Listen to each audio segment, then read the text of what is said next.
Well, good evening, CSM people. It is our final night. Next week, we'll do a review. I'll actually be speaking for Big Church, and that same video will be for us and for the rest of the church. So I'll do a review of this series, but tonight is our last night in our series on following Jesus while in lockdown.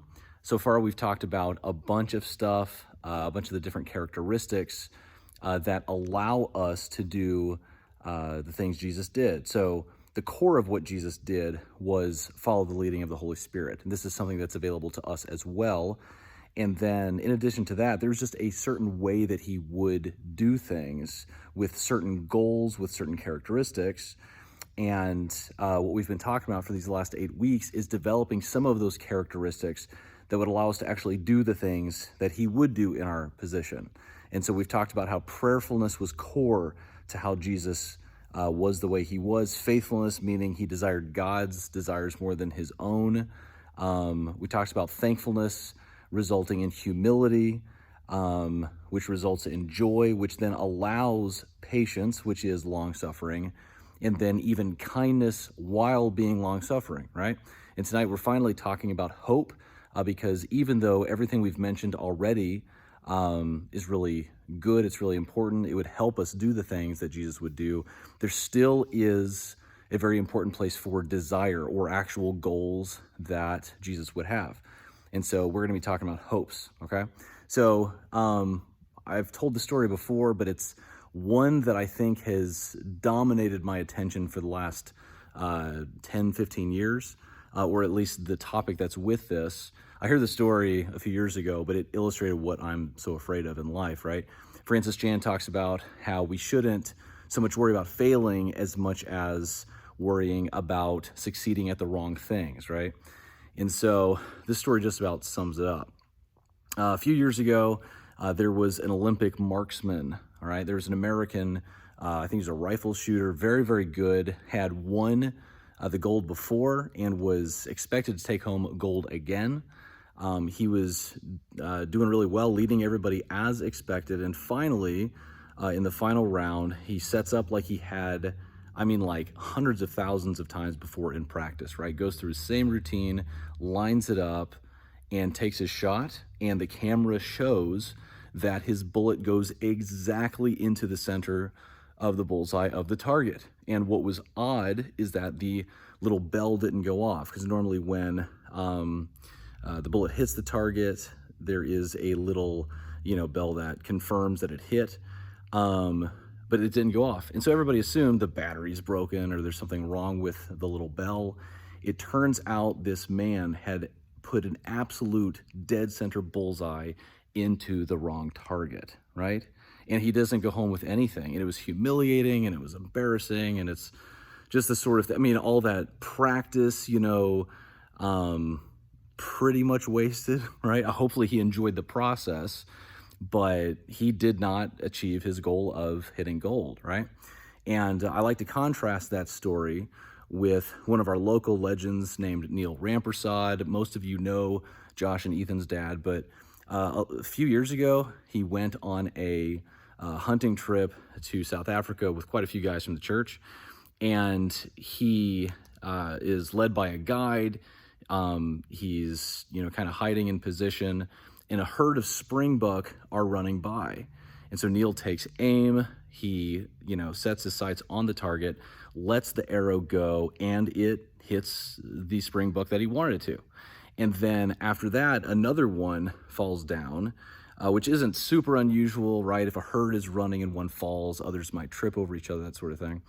And then finally, a third one falls down too. They go and check this out and notice that not only had he hit the first one, but the arrow had gone through the first one, hit the second springbuck, and then finally hit the third, right? So we're talking about one shot hitting 3 targets. This is like the most legendary hunting story I think I've ever heard, right? And so I like to contrast the story of this expert marksman, Olympian guy, putting a dead center shot into the wrong target, which means he doesn't get anything, and Neil's one shot that took down 3 targets, okay? And so I think this really illustrates intelligent hope and the type of hope we should have as students of Jesus. Oftentimes, people will tell the story of getting what they want and still not being made happy by it. We've talked about this in CSM before. There's two types of hope, right? There's two alternatives to hope. One is disappointment from missing your target, right? You work really hard to get into the college of your choice, or you want a relationship to work out or something, and it just doesn't work. You don't hit your target, you're not successful. That's disappointment. But you find out that to some degree there's a false hope when you do accomplish what you're shooting at and no satisfaction comes with it, right? Or you're just nowhere near as happy as you thought you would be, or it didn't lead to the next thing that you thought it would. That's a lot like hitting the perfect dead center of the target, but without the bell ringing, right? But I think we need to model our hope, our desires, our aims more in the line of Neil's shot, right? Where the external target is clearly important, but there's also two other things that Paul actually says is great gain. Paul the apostle says that if these two are pursued and developed, they're great gain, right? The problem with most of society is we assume the external target, the success, the accomplishment of our goal is great gain. And so often it's just not, right? Sometimes it is, it's better than the alternative, but it isn't everything we were hoping for, right? But Paul says that these two, godliness with contentment, is great gain. And so to use an example of this, we've talked about this the last few weeks, but if we're looking to do everything as Jesus would in our position, then there is an external responsibility, right? Getting a certain grade on the test, making sure that the chores are done properly, you don't just do a lousy job. So the external part of our goals would be whatever real good success would look like, right? A reasonable goal, an aim that serves the community, right? When you do the dishes, it serves your whole family. It's not just for you. And so the first part we actually do have a responsibility to be excellent in the external goals we have to accomplish things in a good way. It's not enough to do a crappy job with a great attitude, right? When you're learning, fine, but excellence is required. I mean, to fulfill the responsibility of the external is required. But then in addition to that, what we're looking to do is to develop the character, the patience, the kindness, the proper hope with joy as we're doing the job. So last week we talked about how the difference between doing a chore with kindness versus resentment, right? And then of course, in addition to that, you can be doing a job out of contentment or out of an external pressure or hurry. And so let's say there's something you have to do and like you're going to get in trouble for not doing it, or some sort of suffering will occur if you don't do it. It's fine to let that be the thing that triggers you to do it, but soon we can change our hope. We can change our aim a little bit, not just to do something in a hurry, not just to do something from external pressure, but to get us in a mode of contentment, which comes from the presence of God, right? To give us kind of the balance to then invest patient kindness into whatever we're doing. So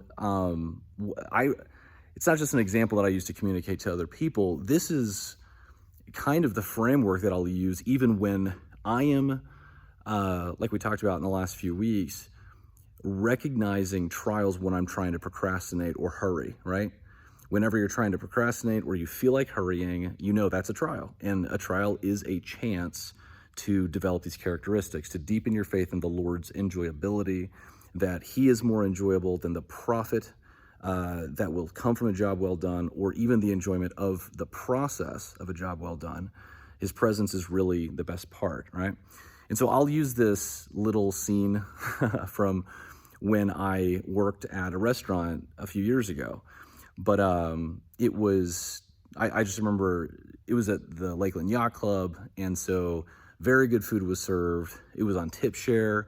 And the goal was to make sure that people were happy, right? Not just to maximize profits or something. And so management would help out. It was a great job. I really enjoyed it.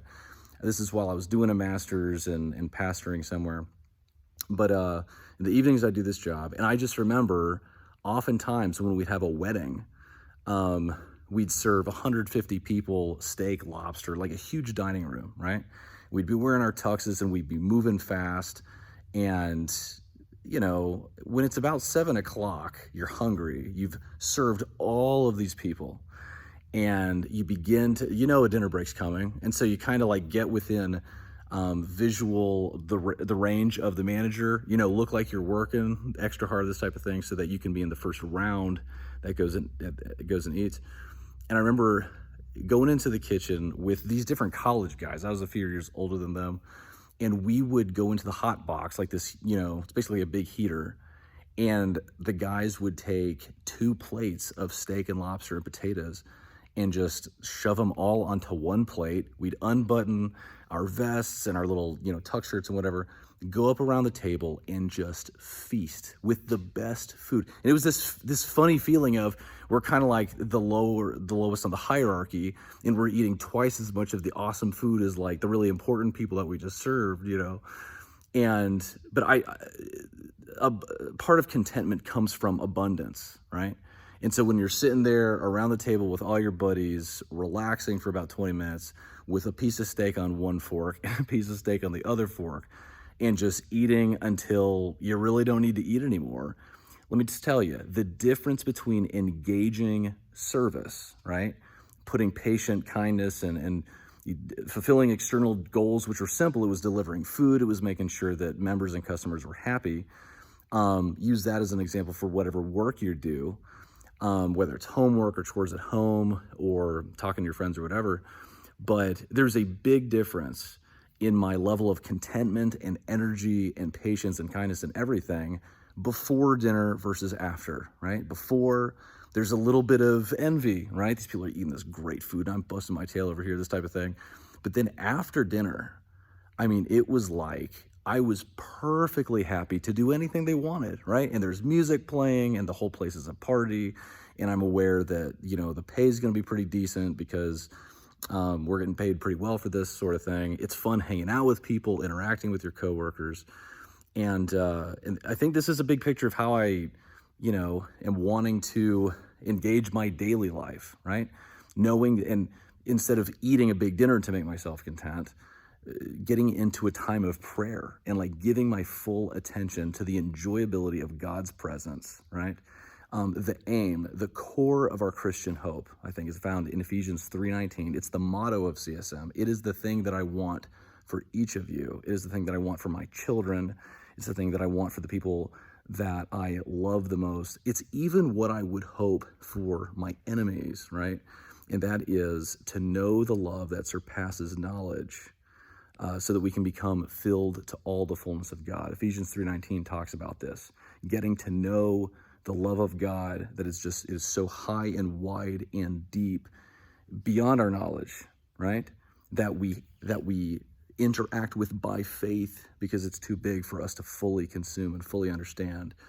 But it being the source of our contentment, and then developing the character, the patient kindness, the joy, the hope, all of the other characteristics in order to reduce all friction between us and God, right? To become godly, that is, develop his personality traits and virtues so that we can understand him more, so that we can be transformed by this love. So if you guys have any questions about this, about, what it would be to aim for both, the external goal plus contentment while doing whatever it is you're doing, and then also developing the internal characteristics, the habits of patient kindness, hope, and gratitude, and humility while doing these things. Let's continue this discussion. Really happy to have walked through this with you. It's the sort of thing where some of this stuff is pretty simple to understand, but to actually remember to do it day in and day out is not as easy, and we're going to need each other's help with that. So hope to continue walking with you guys. We love you. We'll talk to you soon, and peace out.